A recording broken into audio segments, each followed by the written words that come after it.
Hi viewers, VRX77. This is my YouTube channel. Please watch and subscribe. Press the bell icon to get more videos. నిన్న పాకిస్తాన్లో క్వెట్టా ఆ పరిసర ప్రాంతాల్లో జఫర్ అనే ఎక్స్ప్రెస్ని hijack చేశారని చెప్పేసి ఒక వీడియో పోస్ట్ చేశాను. నిన్న సాయంకాలమే ఆ వీడియో పోస్ట్ చేశాను కదా. ఈరోజు మన ప్రింట్ మీడియా లోపల ఆ వార్త పబ్లిష్ అయింది, అదే వస్తుంది మీడియా లోపల, ఆర్టీవీలో కానీ ఇంకా వేరే ఛానల్స్లో కానీ TV9లో HM టీవీలో వస్తుంది వార్త. ఇందులోపట వార్తలు చెప్పేటువంటి వాళ్ళ వార్తా ఛానల్ వాళ్ళు ఏమని చెప్తున్నారంటే, పాకిస్తాన్ ఆపరేషన్ జఫర్ స్టార్ట్ చేసి ఉగ్రవాదులను ఏరివేస్తుంది. అచ్చు తప్పు, ప్రొనౌన్సియేషన్ తప్పిది. ఉగ్రవాదులను కాదు, BLA Baloch liberation front army. అది అంటే బలూచిస్తాన్ యొక్క స్వాతంత్ర సమరయోధులు చేస్తున్న పోరాటం. అది ఉగ్రవాదుల పోరాటం కాదు. అది ఎందుకంటే చరిత్ర తెలవాలి. అందుకే ఫస్ట్ చరిత్ర తెలుసు. ప్రింట్ మీడియా కానీ ఎలక్ట్రానిక్ మీడియా కానీ వాస్తవాలు తెలుసుకొని మీడియా లోపల న్యూస్ కవరేజ్ చేయాలి. ఏం తెలియకుండా ఉగ్రవాదులను ఖతం చేసిండ్రు, Pakistan army operation Zafar start చేసింది, ఉగ్రవాదులు కారు అని మళ్ళీ నొక్కి అని చెప్తారు. ఎట్లా అంటే 1948 లోపల దేశ విభజన జరిగినప్పుడు పాకిస్తాన్ ఇండియా మతపరంగా రెండు వేరైపోయినాయి. అప్పుడు బలూచిస్తాన్ యొక్క రాజును బలవంతంగా గొంతు మీద కత్తిపెట్టి బలవంతంగా పాకిస్తాన్ లోపల కలుపుకున్నారు. అది ఒక 1 అవర్ తేడా లోపల మన సర్దార్ వల్లభాయ్ పటేల్ కంటే ముందు వీళ్ళు పాకిస్తాన్ వాళ్ళు అక్కడికి చేరుకొని ఎట్లయితే ఈ లక్షద్వీపుని ఆక్రమించుకొని చూసి వెనుదిరిగిపోయినరు, అదేవిధంగా కాశ్మీరు రాజును కూడా కాశ్మీర్ బలవంతంగా ఆక్రమించుకొని కాశ్మీర్ ప్రజల మాన ప్రాణాలు దోచుకొని చేసిండ్రు. అదేవిధంగా ఈ బలూచిస్తాన్ని కూడా ఎందుకు చేశారంటే దీనికి రీజన్ ఉంది. అక్కడ అపారమైనటువంటి సహజ వనరులు, నిక్షేపాలు ఇట్లాంటివి చాలా ఉన్నాయి. కాబట్టి బలవంతంగా బలూచిస్తాన్ రాజు గొంతు పైన కత్తిపెట్టి బలవంతంగా లాక్కొని బలూచిస్తాన్ పాకిస్తాన్ లోపల కలుపుకున్నారు.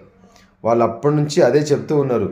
బలూచ్ లిబరేషన్ ఫ్రంట్ ఆర్మీ వాళ్ళు బలూచిస్తాన్ ఒక స్వతంత్ర దేశంగా ఉండాలి, మా సంపద మాకే ఉండాలి. గ్వాదర్ పోర్టును చైనా వాడికి అప్పగించారు కదా.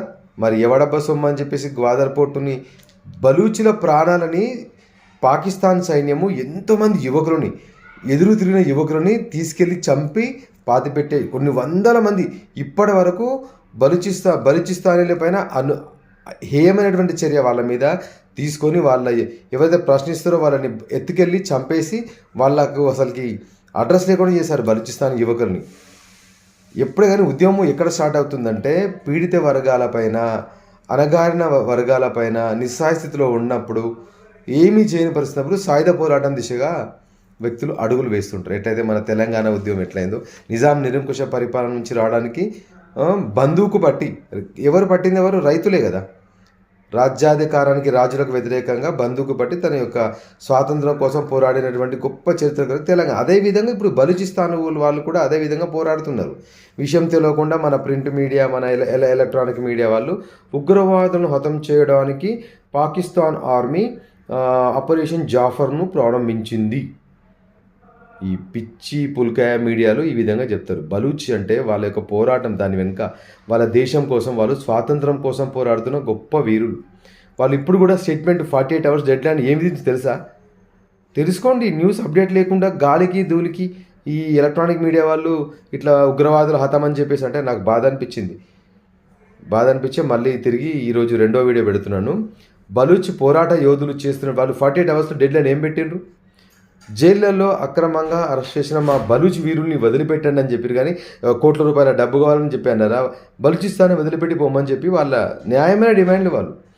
ఎందుకంటే చైనా వాళ్ళకి బలూచ్లో ఉన్నటువంటి యొక్క ఈ మైనింగ్ని మొత్తము చైనాకు అప్పచెప్పింది పాకిస్తాన్. బలూచ్ల ప్రాణాలు మొత్తం తోటి, వాళ్ళ మాన ప్రాణాలతో వాళ్ళకి స్వేచ్ఛ లేకుండా చేసింది ఈ పాకిస్తాన్.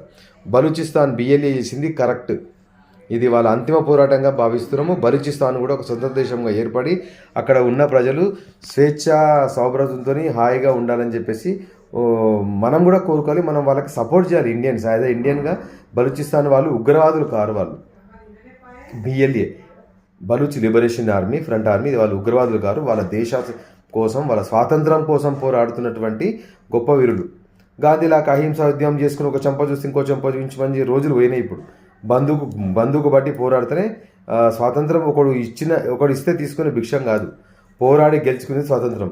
కాబట్టి సమస్త హిందూ జాతి అంతా, హిందుస్థాన్ వాళ్ళంతా BLA వాళ్ళకు సపోర్ట్గా ఉండాలి, బలూచిస్తాన్ ఆర్మీకి సపోర్ట్గా ఉండాలి. వాళ్ళకు కూడా స్వాతంత్ర దేశం వచ్చి స్వేచ్ఛగా వాళ్ళు కూడా ఒక స్వతంత్ర దేశంగా వాళ్ళు కూడా దేశాన్ని స్థాపించుకొని హాయిగా పాకిస్తాన్ కబంధ హస్తాల నుంచి, చైనా కబంధ హస్తాల నుంచి విడిపోయి స్వతంత్ర దేశంగా ఏర్పడాలి బెలూచిస్తాన్. తెలుసుకోకుండానే ఈ మీడియా ఉగ్రవాదులుగా చిత్రీకరిస్తుంది, కానీ వాళ్ళు ఉగ్రవాదులు కారు, వాళ్ళు స్వాతంత్ర సమరయోధులు. తెలుసుకొని చెప్పండి మీడియాలో కూడా, ఎలక్ట్రానిక్ మీడియా.